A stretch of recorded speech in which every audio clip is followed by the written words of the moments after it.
Assalamualaikum warahmatullahi wabarakatuh. Saya Diana Novitasari. Di sini saya akan melanjutkan ujian tengah semester saya untuk mata kuliah metode penelitian. Di sini ada bab 2, yaitu proses penelitian variabel dan paradigma penelitian. Yang pertama atau poin pertama ada gambaran proses penelitian kuantitatif, yaitu setiap penelitian selalu berangkat dari masalah, tetapi masalah yang dibawa peneliti kuantitatif dan kualitatif itu berbeda. Dalam penelitian kuantitatif, masalah yang dibawa oleh peneliti harus jelas, sedangkan masalah dalam penelitian kualitatif masih bersifat sementara dan akan berkembang setelah penelitian memasuki lapangan. Setelah masalah diidentifikasi dan dibatasi, maka selanjutnya masalah tersebut dirumuskan perumusan masalah. Pada umumnya, dinyatakan dalam kalimat pernyataan. Hal ini akan dapat memandu peneliti untuk kegiatan penelitian. Selanjutnya, berdasarkan rumusan masalah tersebut, maka penelitian menggunakan berbagai teori untuk menjawab dalam teori penelitian. Kuantitatif ini digunakan untuk menjawab rumusan masalah penelitian tersebut. Jawaban itu adalah rumusan masalah yang baru menggunakan teori dinamakan hipotesis. Maka hipotesis dapat diartikan sebagai jawaban sementara terhadap rumusan masalah penelitian. Poin yang kedua ada masalah apa pengertian dari masalah, yaitu dapat diartikan sebagai penyimpangan antara yang seharusnya dengan apa yang benar-benar terjadi, antara teori dengan praktek, antara aturan dengan pelaksanaan, dan antara rencana dengan pelaksanaan.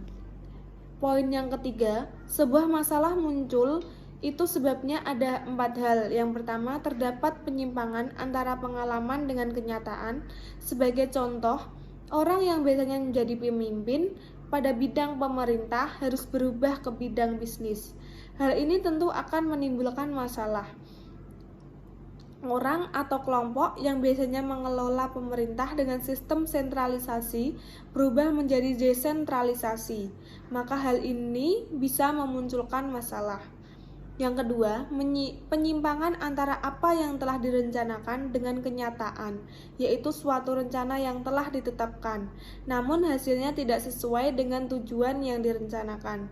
Yang ketiga, ada pengaduan dalam suatu organisasi yang tadinya tenang, tidak ada masalah, ternyata setelah ada pihak tertentu yang mengadukan produk maupun pelayanan yang diberikan, maka timbul masalah dalam organisasi tersebut.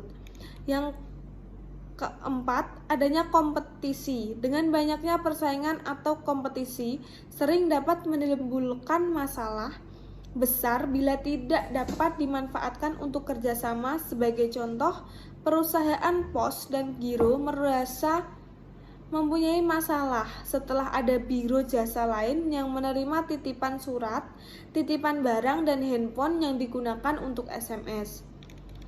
Poin 4, perbedaan antara masalah dengan perumusan masalah. Kalau masalah itu dasar penelitian yang dilakukan dengan tujuan untuk mendapatkan data, dan yang lain agar bisa digunakan untuk memecahkan masalah.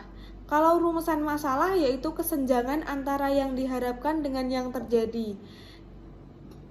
Jadi di rumusan itu suatu pernyataan yang akan dicarikan jawabannya melalui pengumpulan data. Namun demikian keduanya adalah kaitan erat antara masalah dengan rumusan masalah, karena setiap rumusan masalah penelitian harus didasarkan pada masalah. Poin kelima, bentuk-bentuk rumusan masalah penelitian ada 3, yaitu pertama, rumusan masalah deskriptif. Apa itu masalah deskriptif? Itu suatu rumusan masalah yang berkenaan dengan pernyataan terhadap keberadaan variabel, baik hanya satu variabel atau lebih.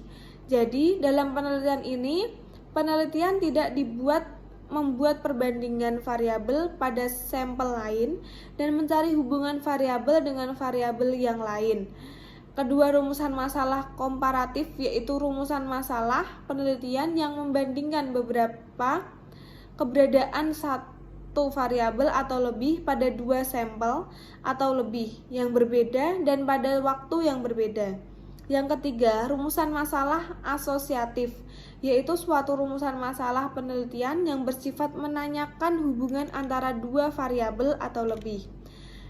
Dan poin 6, pengertian variabel penelitian yaitu segala sesuatu yang berbentuk apa saja yang ditetapkan oleh peneliti untuk dipelajari sehingga diperoleh informasi tentang hal tersebut, kemudian ditarik kesimpulan. Yang selanjutnya ada poin 7, bagaimana cara mengidentifikasi masalah dalam sebuah penelitian? Caranya, yang pertama menemukan dan masalah yang ada. Yang kedua, mengidentifikasi sumber masalah. Yang ketiga, menciptakan kalimat isu atau kalimat bermasalah yang menjelaskan permasalahan yang sudah diidentifikasi. Poin 8, jenis-jenis variabel. Ada 5. Yang pertama, variabel independen, yaitu sering disebut sebagai variabel stimulus atau biasanya disebut sebagai variabel bebas. Variabel ini merupakan variabel yang mempengaruhi atau yang menjadi sebab perubahannya variabel dependen. Variabel dependennya sendiri, yaitu variabel output atau sering disebut sebagai variabel terikat. Variabel ini merupakan variabel yang dipengaruhi atau yang menjadi akibat karena adanya variabel bebas. Yang ketiga, variabel moderator, yaitu variabel yang mempengaruhi, memperkuat, atau memperlemah suatu hubungan variabel dependen atau independen. Variabel ini disebut sebagai hubungan yang kuat karena ada pihak ketiga sebagai variabel moderator. Yang keempat, variabel intervening, yaitu variabel yang mempengaruhi hubungan antara independen dengan dependen menjadi hubungan yang tidak langsung dan tidak dapat diamati dan diukur.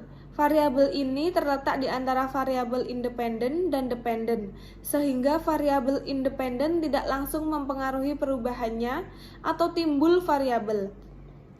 Yang terakhir, variabel kontrol. Pada variabel ini yaitu variabel yang mempengaruhi independen terhadap dependen yang tidak dipengaruhi oleh faktor luar, yang tidak diteliti variabel kontrol. Ini sering digunakan untuk peneliti bila akan melakukan penelitian yang bersifat membandingkan. Dan poin ke-9, kerangka dari penelitian saya yang pertama, judul penentuan variabel bebas dan terikat, memilih objek untuk peneliti, membuat latar belakang dari penelitian, mencari masalah dari variabel-variabel yang akan saya teliti, melakukan analisis dan membuat pertanyaan yang akan ditanyakan kepada objek oleh si peneliti. Selanjutnya menentukan tujuan penelitian, mengumpulkan data, dan peneliti terdahulu selanjutnya mengembangkan hipotesis selanjutnya, menentukan populasi dan teknik sampling, kemudian menentukan metode pengumpulan data dan analisis data, dan lalu mengumpulkan daftar pusaka. Poin yang terakhir 10, variabel penelitian yang saya buat adalah Y, keunggulan bersaing, X1 CRM, X2 entrepreneurship, X3 market oriented, dan X4-nya ada digital marketing.